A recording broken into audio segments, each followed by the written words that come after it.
Lovers. Bayangkan jika dunia ini hanya memiliki satu jenis bunga, atau satu warna pelangi, atau orkestra dengan satu alat musik saja. Pasti sangat membosankan, bukan?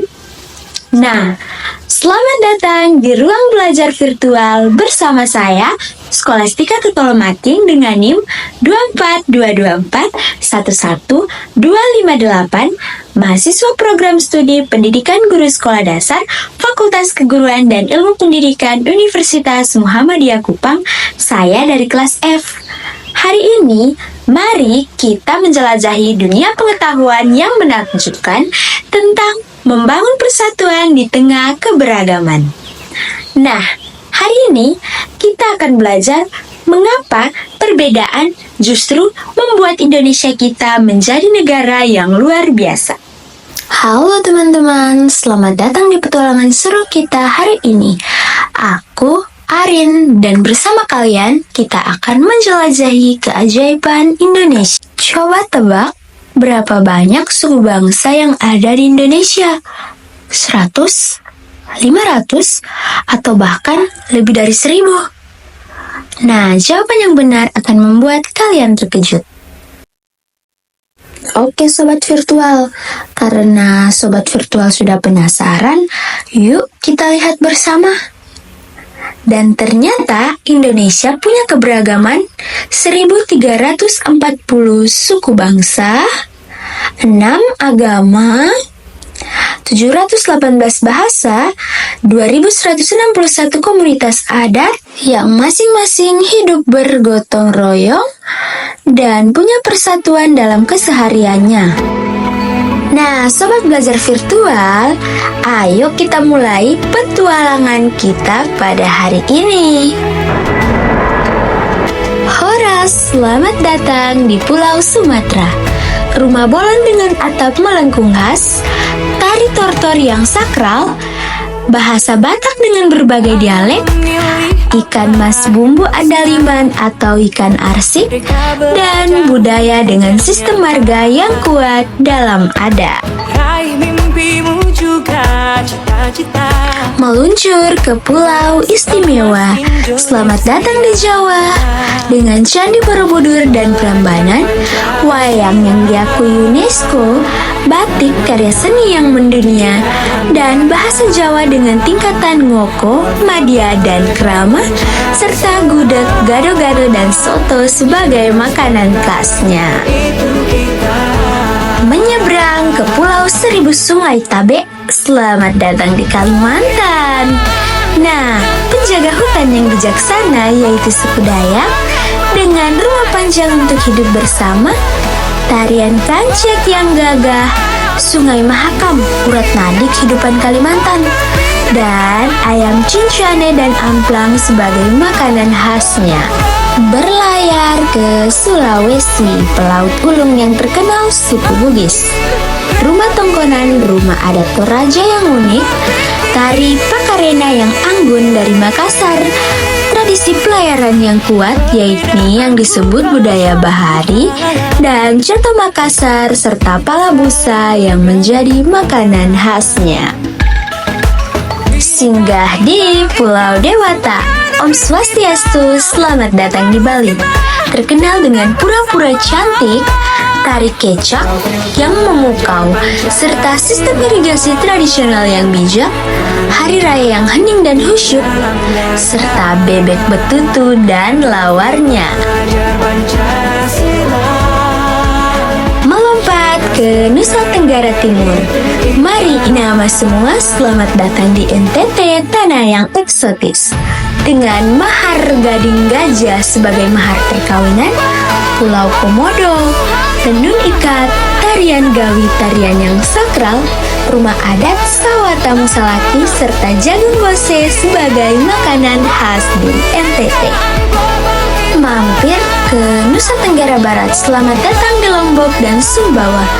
Penenun handal di Lombok yakni suku Sasak, musik tradisional yang menggelegar, gendang belek, dan pertarungan dengan rotan dan tameng, tarian peresean, pantai pink, keajaiban alam yang langka, serta makanan ayam taliwang dan pelecium kangkung. Berlabuh di Maluku. Dengan Kepulauan Banda sebagai pusat rempah dunia, tarian cakalele, dan musik tifa yang khas, sagu makanan pokok dari pohon sagu, serta jalur rempah yang mengubah dunia. Merdeka belajar wujud yang nyata. Terbang ke Papua, tanah surga. Wow, selamat datang. Tarian energik yang sepanjang penuh semangat. Rumah Honai yang tahan gempa. Burung cendrawasih dan Raja Empat, alam luar biasa. Budaya Melanesia serta makanan pokok papeda dari sagu.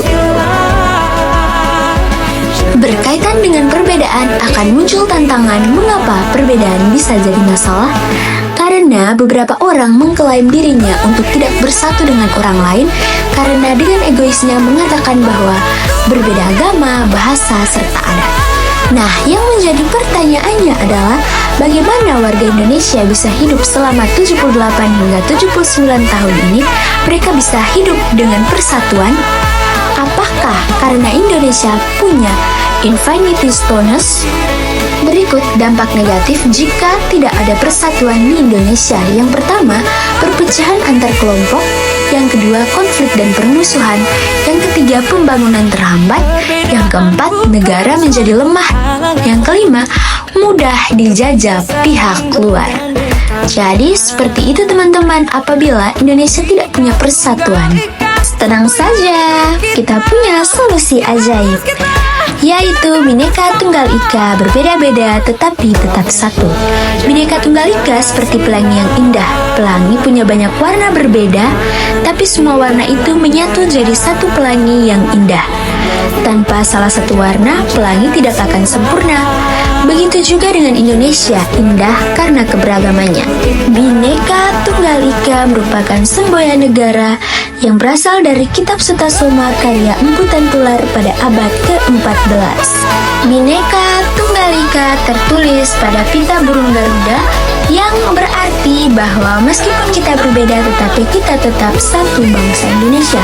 Dan karena Indonesia memiliki Pancasila yang mempunyai 5 nilai di dalamnya yang berfungsi sebagai pandangan hidup bangsa, dasar negara, dan ideologi negara dari tahun 1945 hingga sekarang yang membentuk jati diri dan jiwa bangsa Indonesia. Kelima nilai ini berkombinasi sebagai pelindung dari perpecahan dan tantangan lainnya. Biar tidak lupa, yuk kita kuis sedikit biar pengetahuannya semakin terasa. Nama baju adat di samping adalah... Ya, betul, jawabannya adalah baju pokok.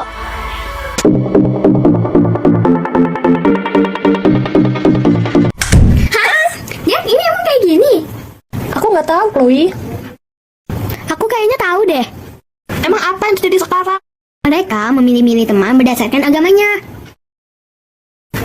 Oh, bagaimana jika kita memberitahu jangan memilih-milih teman berdasarkan agama? Teman-teman, yuk jangan memilih-milih teman berdasarkan agamanya. Kalian ingatkan apa semboyan negara Indonesia? Bhinneka Tunggal Ika. Benar. Bhinneka Tunggal Ika memiliki arti yaitu berbeda-beda tetapi tetap satu. Jadi, ayo mulai sekarang jangan memilih teman berdasarkan ras, budaya, dan agamanya. Baiklah. Ayo ubah posisi kursinya, Ibu Guru sudah mau datang. 1 jam kemudian. Bagaimana hari ini seru tidak kelasnya? Seru banget, Bun. Sebelum kita berpisah, coba angkat tangan kalian. Lihat, jari-jari kalian berbeda panjang, tetapi bekerja sama dengan sempurna. Begitu juga dengan kita semua. Mari mulai dari sekarang di sekolah, di rumah, dimanapun kalian berada, tunjukkan bahwa perbedaan adalah kekuatan. Salam persatuan untuk kita semua. Terima kasih sudah belajar bersama. Sampai jumpa lagi.